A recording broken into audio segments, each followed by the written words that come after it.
মাকে যখন দিদি আসছে বলি। ও মা, তাড়াতাড়ি ওঠো, দিদি আসছে।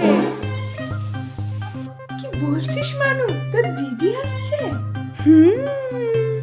ঠিক আছে, তোর বাবাকে গিয়ে এক্ষুনি বল মাছ মাংস দই যত রকমের খাবারের বন্দোবস্ত করা যায় এক্ষুনি করতে। চল চল চল তাড়াতাড়ি চল।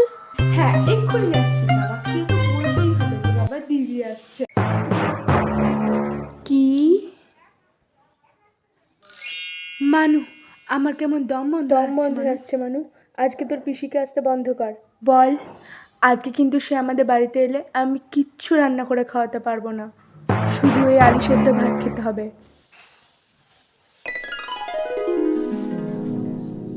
যদি আসতে ইচ্ছা হয় তো আসুক, 3-4 দিন পর আসতে বল, তারপর দেখছি কি করা যায়, শরীরটা খুব খারাপ লাগছে।